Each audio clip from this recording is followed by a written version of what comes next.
Hi guys, and welcome to Relaxation History Story. Tonight we're not easing into sleep with the soft hum of an electric furnace or the convenience of a modern thermostat. Tonight you're standing on the edge of a vast, wind-swept prairie, your boots sinking into dry, brittle grass that crunches like frozen glass under your weight. You can smell the sharp scent of sagebrush, the metallic tang of approaching snow, and the faint lingering aroma of wood smoke from a chimney that seems too small for the horizon it faces. Behind you, the wagon trail has already been erased by the shifting dust. Ahead of you, a small, low-slung sod house sits nestled into the earth as if trying to hide from the sky. You probably will not survive this winter, statistically speaking, and that is not me being dramatic. That is just the harsh reality of frontier mathematics in the mid-1800s. So before you get comfortable, take a moment to like the video and subscribe, but only if you genuinely enjoy what I do here. And if you're still awake enough, drop a comment telling me where you're listening from and what time it is there right now.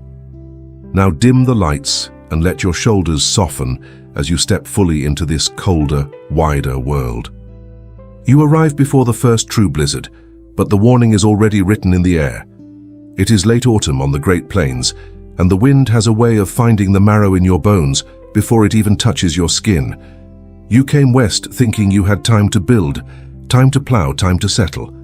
That optimism is the first thing the prairie winter will take from you. Settlers often arrived in the late season because they had to wait for the rains to soften the ground or for the harvest back east to provide enough funds for the journey. The reality is that this timing was a gamble with nature. You are already behind. You look at your dwelling, a sod house made of stacked prairie turf, and feel that quiet flicker of doubt. The walls are thick, yes, but the roof is just layers of brush and dirt. It does not scream warmth. You have known cold before in the timbered hills of the East or the crowded streets of Europe, but this feels different. The plains radiate a chill that is ancient and indifferent. At night, you realize quickly that the cold does not just surround the house, it waits within the very dirt of the walls, seeping inward as the sun disappears. You do what humans always do when facing the vast unknown of the frontier. You rush. You cut more sod, you stack more wood. You bank the earth against the base of your home until it looks like a mound. These are not houses yet. They are statements of survival, made from mud and hope. Historians still debate whether the early pioneers truly understood the ferocity of a blue norther, or whether they simply believed that hard work was a divine shield against the elements. Either way, no one here is sleeping soundly. Night falls with a suddenness that is jarring. Without trees to break the horizon, the sun does not set so much as it collapses, and the darkness that follows is heavy and absolute. You crawl into your bed, a rough wooden frame strung with rawhide or a simple pallet on the dirt floor. You lie down, fully clothed, wearing your wool coat and your heavy boots, because undressing feels like a dangerous surrender to the night. Your sleep is shallow. You wake often, listening to the wind howl across the chimney like a flute played by a giant. A fringe historical tidbit that rarely makes the textbooks is that many settlers reported their first prairie winters as being eerily silent, yet deafeningly loud. The wind was a constant roar, but when it stopped, the silence was so heavy it made your ears ring. The cold sharpened every noise, the snap of a floorboard, the rustle of straw, the distant howl of a coyote. Sleep felt like a negotiation, with the silence rather than a rest. You try to remember how people slept back home. Stone cottages, thick brick chimneys, the proximity of neighbors whose lanterns you could see from your window. Here, your nearest neighbor is 5 miles of frozen grass away. This is not just a new territory, it is a total reset of the human experience. Every night is an experiment in thermal regulation, and failure means frostbitten toes or a fire that goes out before the dawn. As you lie there, you start to understand that sleep is no longer a passive recovery. It is active survival. Your body curls inward, knees to chest, instinctively conserving the heat generated by your own heart. Breathing becomes a deliberate act. You learn to breathe through your nose to warm the air before it hits your lungs, sometimes pulling a wool scarf over your face. There is a strange mental shift happening as the weeks pass. Time stretches without the rhythm of a town clock.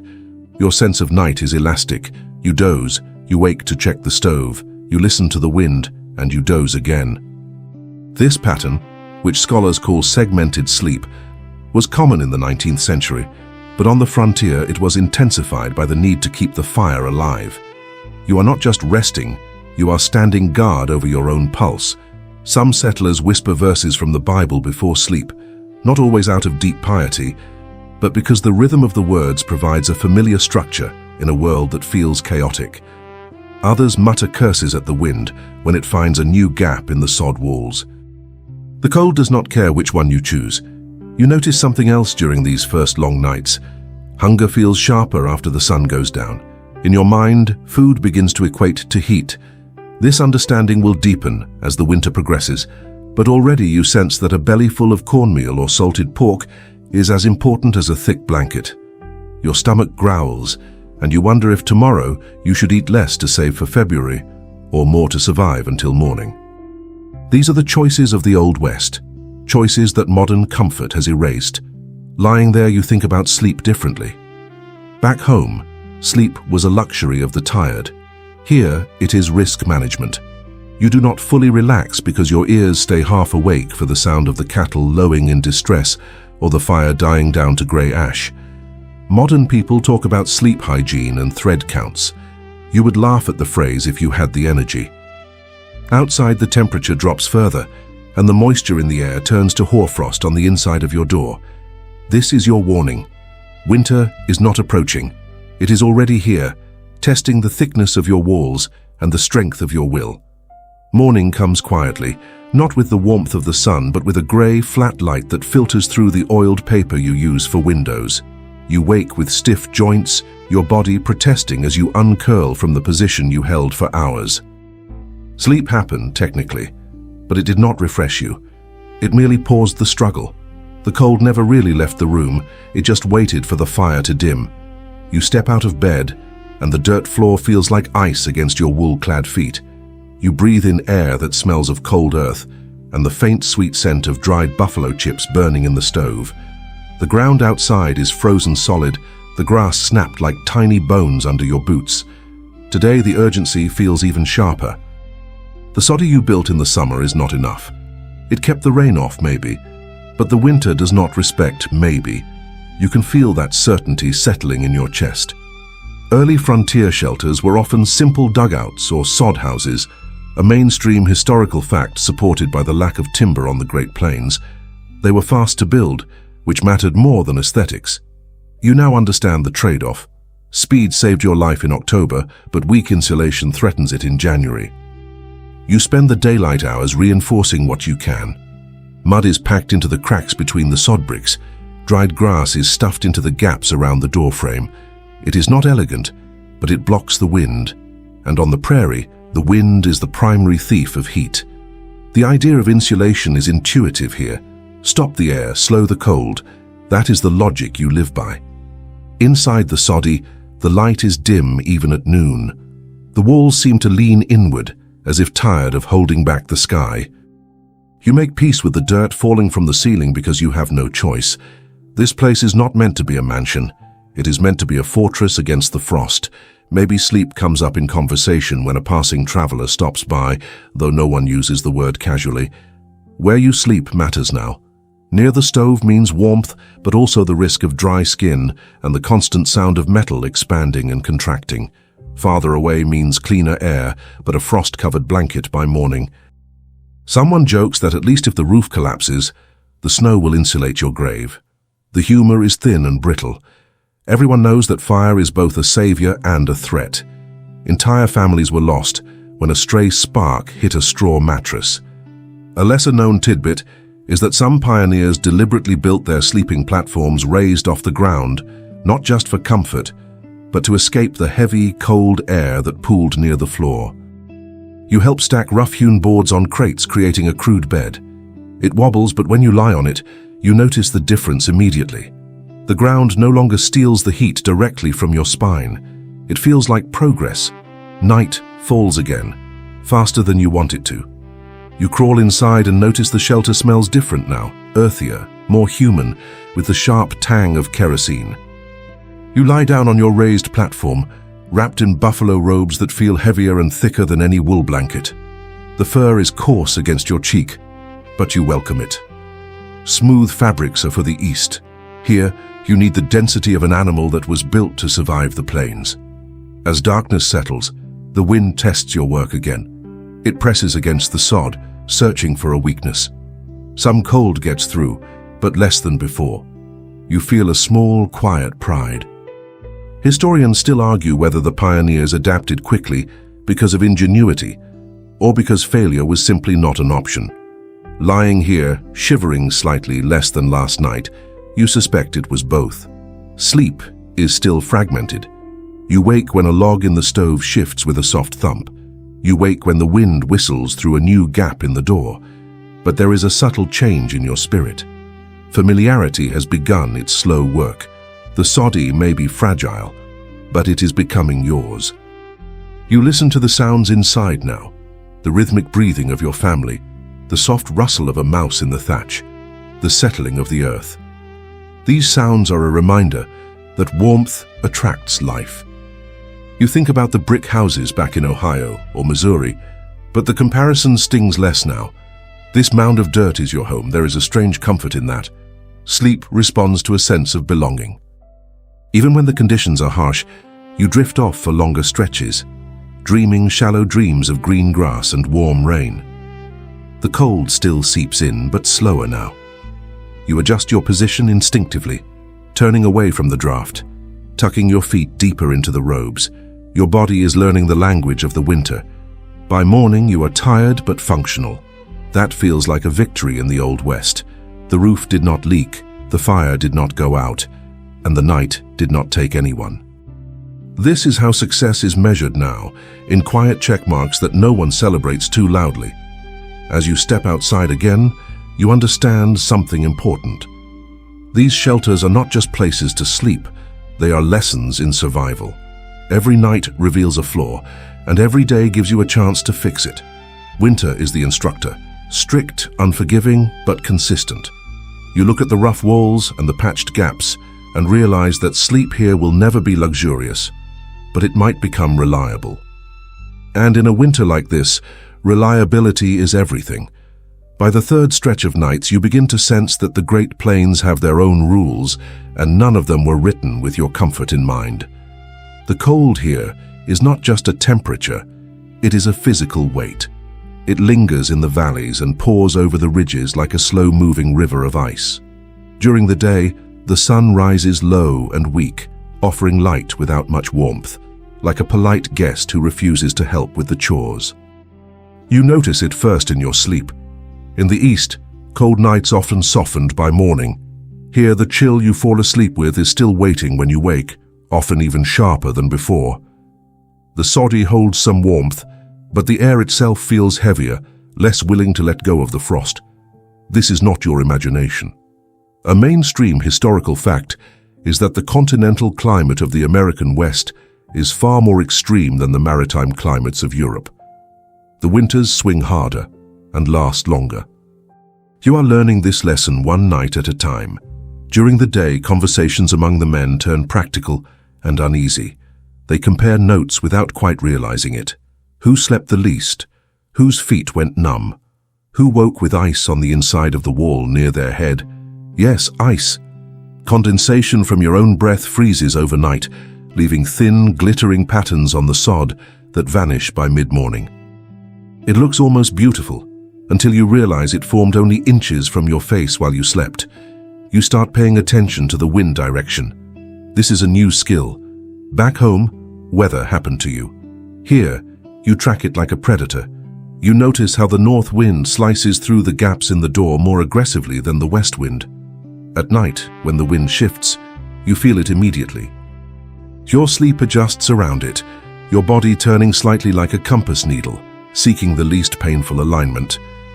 There is a quiet recalibration happening in your mind. You stop thinking of winter as a season and start thinking of it as a force of nature. It dictates when you sleep, how deeply and for how long. Long, uninterrupted rest becomes a rare treasure. Instead, you nap in pieces, stacking small rests together like firewood, hoping they add up to enough. A lesser-known historical tidbit is that some pioneers believed the prairie air was so thin it made the cold more penetrating. They did not have the language of atmospheric pressure or humidity, but they trusted their bones. Modern scholars still debate whether this was psychological or rooted in the dry, high-altitude climate, but the complaints were widespread enough to suggest something real was happening to the human body. Night after night, you test small changes. You move your bed closer to the stove, then realize the heat is too dry and move it back. You hang a spare horse blanket over the door, watching it flutter gently as the air sneaks in. You place your boots near the stove so the leather doesn't freeze into iron by morning. Each adjustment is a response to the land itself, not to advice brought from the east. Sleep becomes a kind of dialogue. The environment speaks through cold fingers and stiff necks, and you answer with layers and patience. Sometimes the land wins. You wake shaking, your heart racing as your body tries to generate heat. Other nights you manage longer stretches of unconsciousness, drifting off to the sound of the wind instead of fighting it.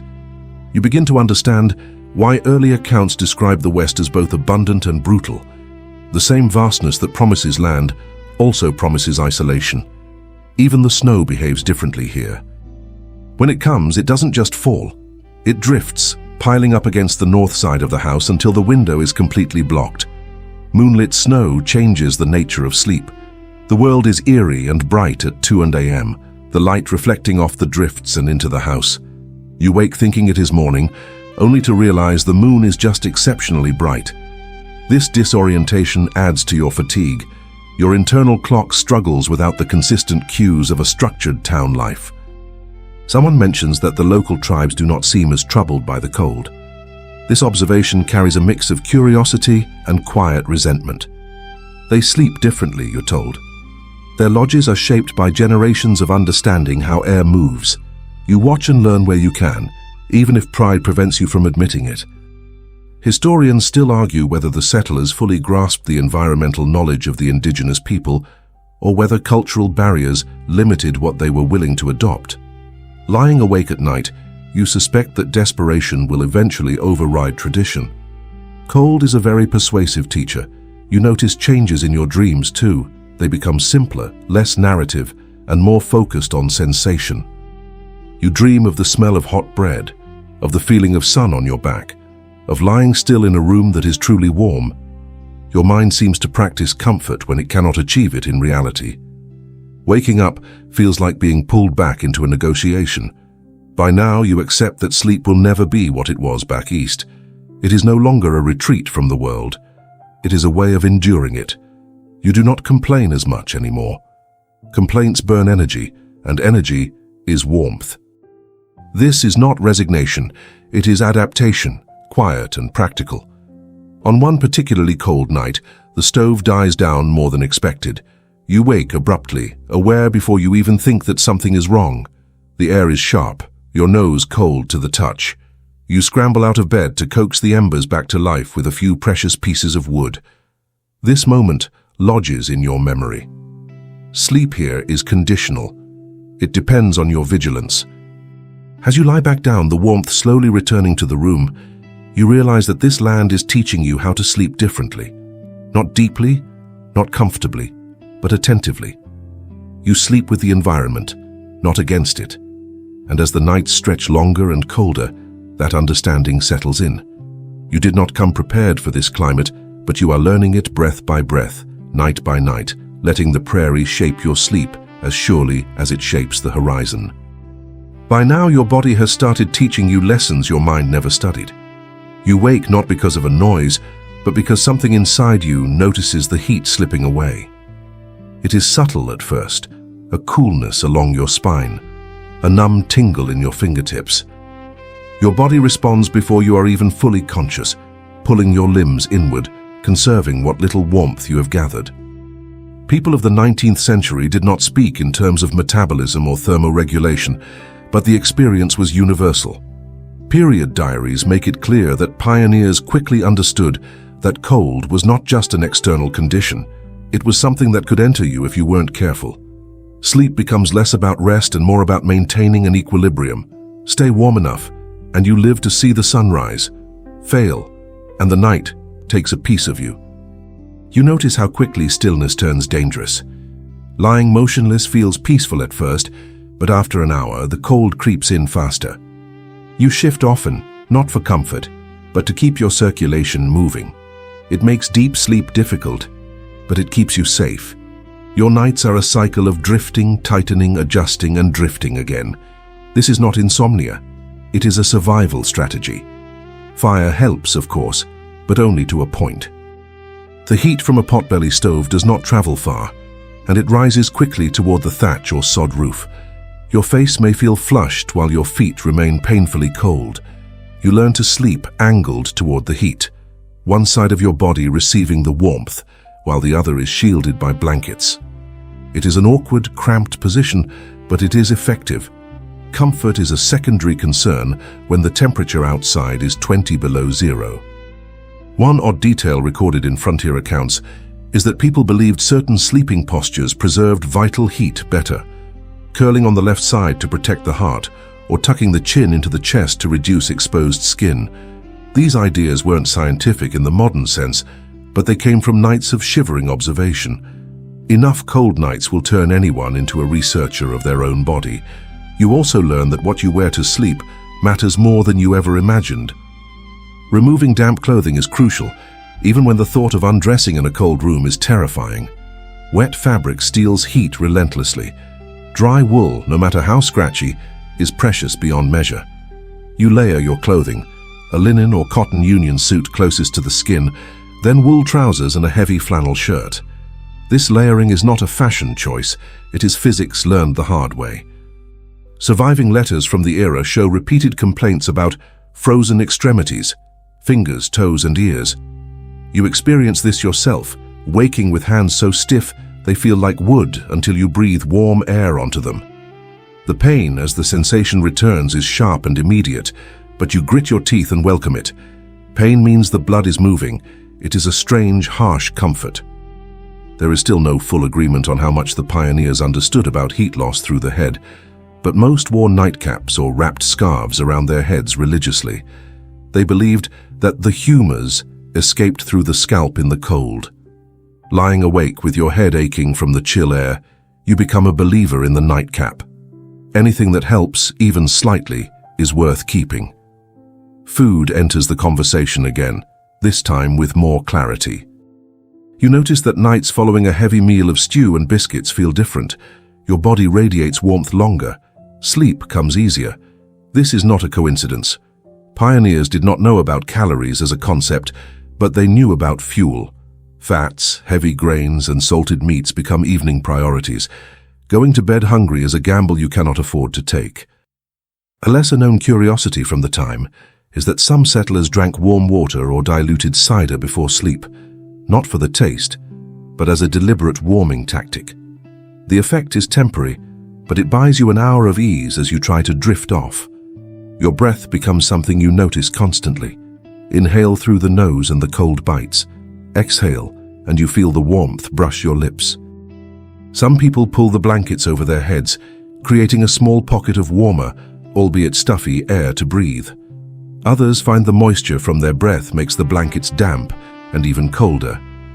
You find your own balance, shaped by experience rather than advice. The soddy itself responds to the temperature. The wood in the doorframe contracts, opening hairline gaps that weren't there in the morning. You hear the faint whistle of air finding its way inside. Each sound wakes you slightly, and you make a mental note to pack more mud into that gap tomorrow. Sleep feeds into your planning for the next day. Planning feeds into your survival.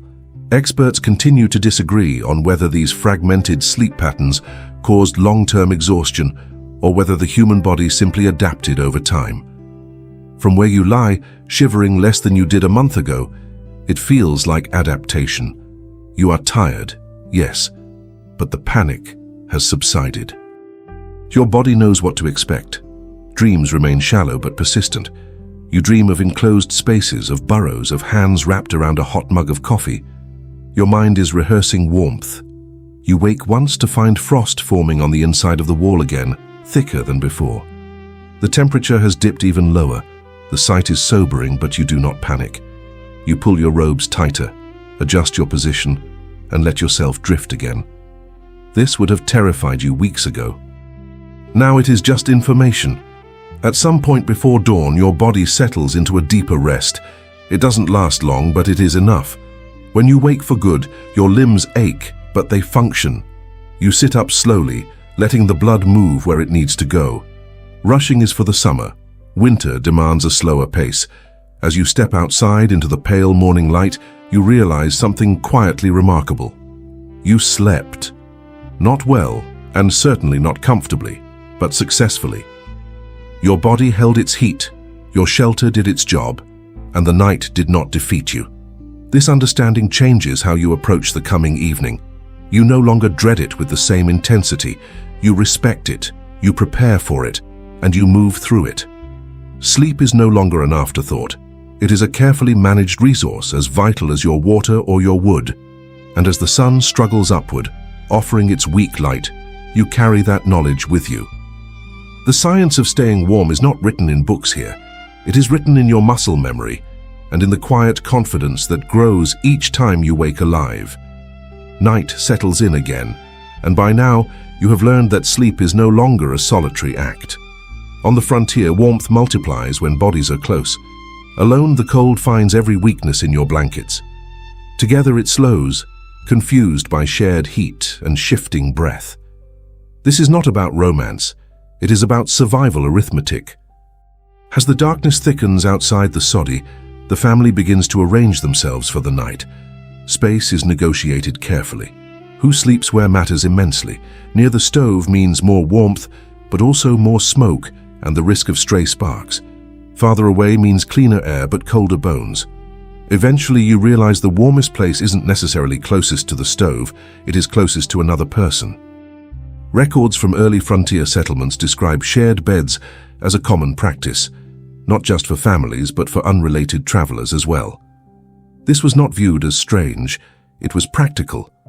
In a world where a single blanket might cost a week's wages and fuel was scarce, sharing a bed was a necessity. You feel this reality as you lie down beside your family. The bed itself is crude, a wooden frame if you're lucky, or a sack stuffed with corn husks if you're not. The husks rustle and poke through the fabric, smelling faintly of dust and late summer. It is not comfortable, but it is insulating. You pull the heavy buffalo robes over everyone, the weight of the fur pressing you into stillness. There is an unspoken etiquette to shared sleep. You learn how to lie still so as not to disturb the others, but close enough to share the heat. You become aware of the breathing around you, the steady rise and fall of chests acting like a metronome for the night. One surprisingly intimate detail found in pioneer letters is how often people mentioned warmth rather than affection when describing their sleeping arrangements. A warm sleeper was a valued companion, a restless one was a burden. Compatibility was measured in body heat and stillness. As the night deepens, you notice how much warmer the bed feels with others in it. Heat pools beneath the robes, trapped and reused by the group. Your feet do not ache as quickly, and your hands remain flexible longer. Sleep comes easier, pulled along by the steady, warm presence of those beside you. There is still no consensus among researchers on how emotionally difficult these arrangements truly were. Some argue they strengthened the bonds of the frontier family, while others believe they were merely endured. Lying here, half asleep, you suspect both are true. Discomfort fades when your life is on the line. The robes themselves deserve attention. Most are buffalo hides, heavy and smelling of the wild. They scratch your skin, but they insulate even when damp, making them invaluable. Wool blankets, if you have them, are layered underneath. Luxury is measured in the thickness of the pile. You adjust the robes, tucking the edges under the bodies to block any drafts. The act feels ritualistic. Everyone knows the sequence: settle the fire, check the door, arrange the bedding. Only then does sleep feel possible. Skipping a step invites a restless night. Someone shifts beside you and you wake briefly. There is a shared awareness, a quiet adjustment, and then you both resettle. The heat redistributes. The soddy creaks softly as the earth cools outside. A detail that often surprises modern readers is that children frequently slept with adults, not just for comfort, but because their smaller bodies lost heat so much faster. Keeping them warm was a collective effort. You think of this as you notice how much colder the bed feels when one person moves away, even briefly. Sleep stretches longer tonight, not uninterrupted, but smoother. You drift without the sharp jolts of cold waking you every hour. Dreams come more fully now, simple but less anxious. Warmth changes the mind as much as it changes the body. At one point, you wake to the sound of the wind rising. The soddy groans and you can hear the fine hiss of snow hitting the walls. You pull the robes higher instinctively, and the person beside you does the same. The heat increases slightly, enough to push the cold back again. Academic opinion remains divided on whether shared sleeping significantly reduced winter mortality, but lived experience suggests it was the most effective tool the pioneers had. Nights like this feel survivable in a way that solitary ones do not. As morning approaches, the air in the room cools, but you are ready for it. Your body has stored enough warmth to carry you through the final hours. When the light finally filters in, you wake slowly, reluctant to break the shared heat. Eventually you separate, the robes falling open and the cold rushing back in like water through a broken dam. You sit up, your muscles stiff but alive. You glance at the others, sharing a look that says everything without a word. You slept together, and in this place, in this season, that is a triumph. As the nights continue to stack up, the stove becomes the center of your universe. It is not just a source of heat, it is a presence that must be tended like a living thing. When you lie down to sleep, your eyes find the glow of the iron door automatically. Most frontier homes were built around a central heat source, whether a stone fireplace or a cast iron stove. The stove was not decorative, it was survival infrastructure. Without it, sleep would be impossible. You feel this truth every night as the temperature sinks. But fire is never fully trustworthy. You learn that quickly. The smell of burning wood is comforting, but the smell of smoke filling the room is a nightmare. You wake choking, your eyes stinging, as a downdraft pushes smoke back into the soddy. You scramble out of bed to adjust the damper, your heart pounding. Warmth and danger are two sides of the same coin. So a common practice was banking the fire, covering the embers with ash to keep them glowing without burning through the wood too fast. You do this with care, hoping the heat will last until dawn. Sleeping near the stove feels safest, but you've heard the stories of houses lost to a single spark. You adjust your bed to be close enough for warmth, but far enough to avoid tragedy. There is no agreement among historians on how many frontier fires were caused by nighttime accidents, but the fear was real and constant. Fire may keep you alive, but it demands your full attention. You become sensitive to the sound of the metal cooling, the pings and pops that tell you the temperature is dropping. You also learn that not all fuel is equal. Hardwood is a luxury on the plains. Often you are burning dried buffalo chips or twisted bundles of slough grass. They burn hot and fast, meaning someone has to wake every few hours to feed the stove. This duty often falls to the head of the household, though everyone takes a turn. Sleep is sacrificed for the sake of the fire. You wake, add fuel, watch the glow return, and then try to reclaim your dreams. As the winter drags on, you realize that your relationship with the night has changed. It is no longer a time of rest, but a time of management. You manage the fire, you manage the blankets, you manage the drafts, and yet within that management, you find a rhythm. You find a way to exist. The cold still waits outside, patient and indifferent, but inside, you have built a small, warm world. And as you drift off once more, the sound of the wind is just a reminder of the walls you have built and the fire you have tended. You sleep, not because the world is kind, but because you have learned how to be strong. The night is quiet now, the fire a steady, low hum in the corner. You let your breathing slow, matching the rhythm of the house. The stories of the frontier, of the sod and the wind and the buffalo robes, begin to fade into the background. You don't need to think about the cold anymore. You are safe, you are warm, and the night is yours. Let your body sink into the mattress. Let your mind drift away from the details of history. The struggle is over for today. The morning is far off and the darkness is a soft, heavy blanket. Sleep comes easily now, a natural conclusion to the long day. You are resting, you are at peace, and the world is still. Good night.